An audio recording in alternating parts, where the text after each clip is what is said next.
extraordinário depois que se libertou da tutela da teologia. E nós temos lá os grandes mestres da época, Galileu, Copérnico, Newton, para dizer os mais citados e mais importantes da época. Galileu divulgou exatamente a visão que Copérnico, que era um padre polonês, não teve muita coragem de divulgar. Galileu divulgou e teve que pagar, teve que renunciar com a mão na Bíblia de que ele estava errado.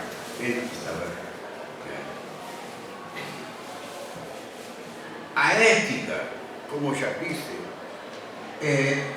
ela nasce de dentro do próprio ser humano, e Kant, entre outros, mas foi o mais perfeito, por isso cito ele. Mas toda essa época moderna pensa desta maneira. Mas Kant exprimia de uma forma mais feliz.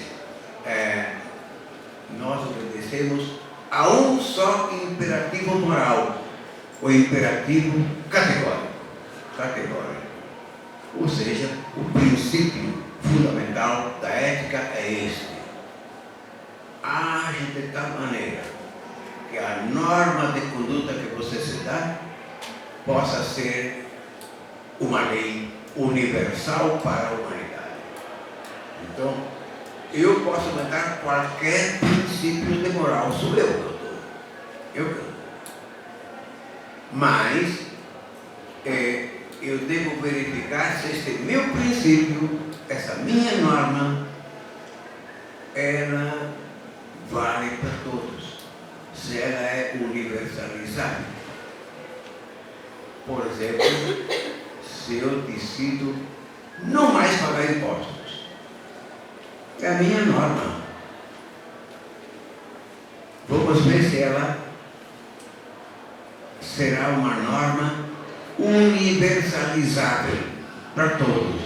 E muito possivelmente os senhores vão dizer que para manter a sociedade precisamos pagar impostos, sim, talvez não na forma escorchante que nós temos aqui hoje, mas convém, porque nós vivemos em sociedade e em sociedade precisa também pagar impostos para que os governantes possam prestar os serviços que devem segundo a lei.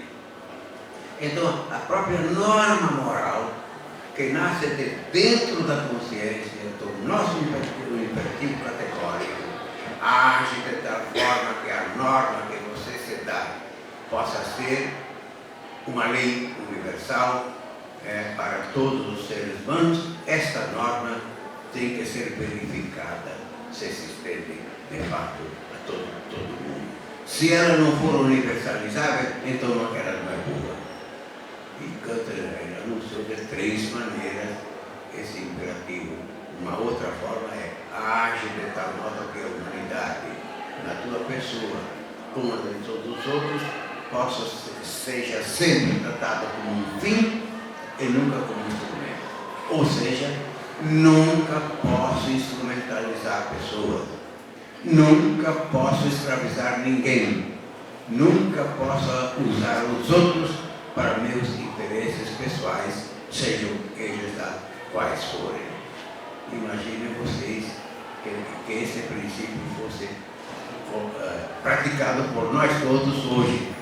Então, seria adeus às armas, ou seja, não precisaríamos de armamento nenhum, seríamos uma confraria, uma verdadeira fraternidade mundial. Então, bom, a ética, então, também vem de dentro de mim e não de fora. A política ganhou também a sua liberdade. E esse é um ponto importantíssimo.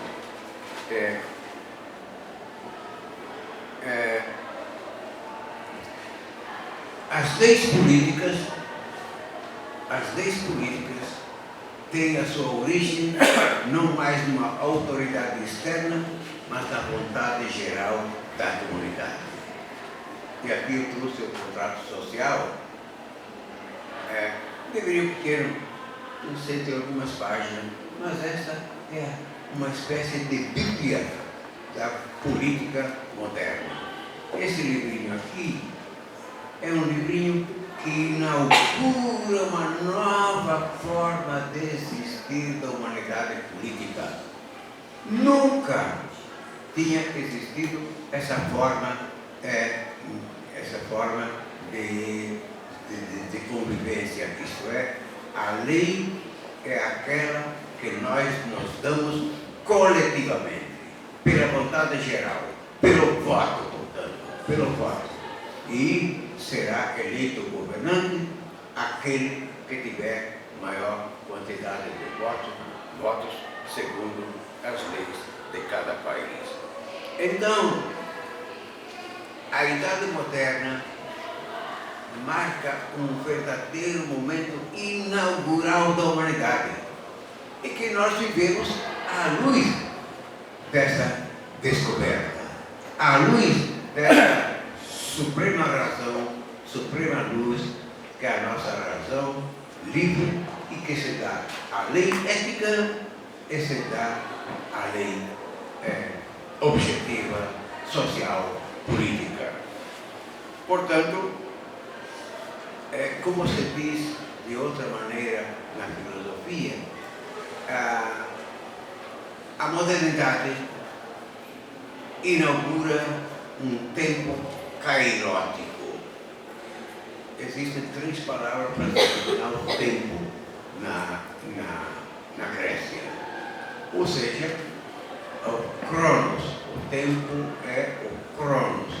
Daí cronologia da minha vida, cronologia da história, enfim, a cronologia que nós sabemos. Hoje estamos em dezembro de 2015, uma expressão cronológica.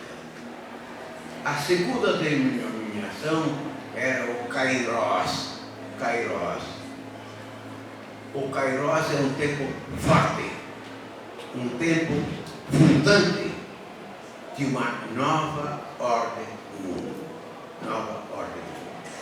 Os romanos tinham uma expressão culta e bonita para dizer isso. O poeta Virgílio diz: novus ordo secularum nascitur. Uma nova ordem no mundo está nascendo na Idade Moderna. Outro tempo para dizer, outra maneira de dizer o tempo era o aion, que seria a durabilidade da vida. Conceito que hoje é muito usado em tecnologia. A nossa vida é uma contínua extensão. Não é uma sucessão de pontos, mas é uma extensão da nossa realidade inferior. Mas não venho aqui o caso de explicar esses termos, a não ser esse, o Kairos. O Kairos é um tempo forte e a Idade Moderna é um desses tempos fortes.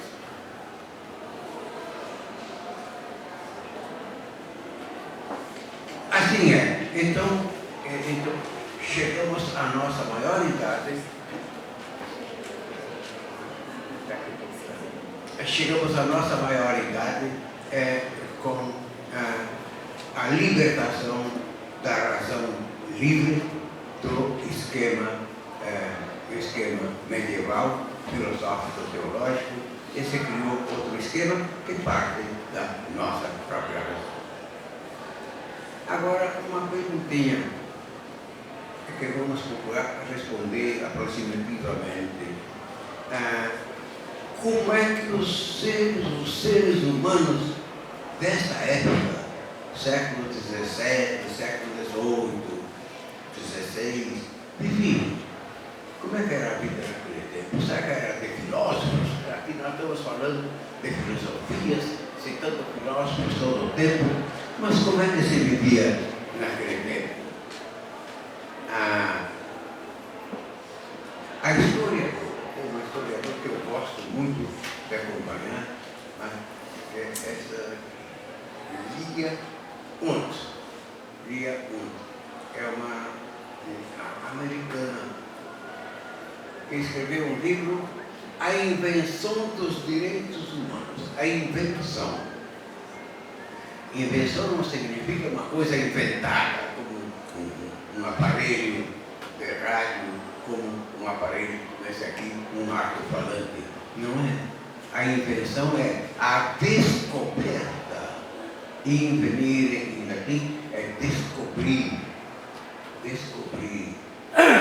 E a idade moderna descobriu, como estou dizendo sempre, exatamente a nossa força interior, a luz da nossa razão livre.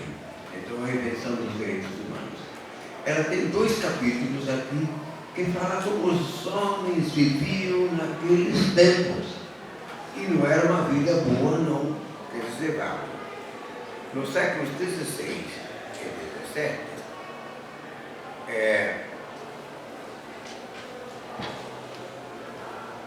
estava generalizada a tortura. E de várias formas de tortura. E isso era geral, era para a sociedade inteira. Por exemplo, se praticava a tortura judicial. Então era lícito um tribunal mandar açoitar, espancar o réu, o acusado, para que ele confessasse o crime. Coisa que se fez outro dia aqui na ditadura e que se faz de vez em quando, também hoje, essa vontade de arrancar confissões de erros pela tortura, sempre foi uma tentação humana. Mas não era uma prática jurídica, judicial, um ato judicial. E se pronunciavam sentenças que determinavam castigos corporais públicos. Por exemplo, a marcação com ferro em braço, marcar as pessoas, como antigamente, na minha região, se marcava cavalos, por exemplo, e é extremamente doloroso. Cavar na pele, então cavar na pele, um ferro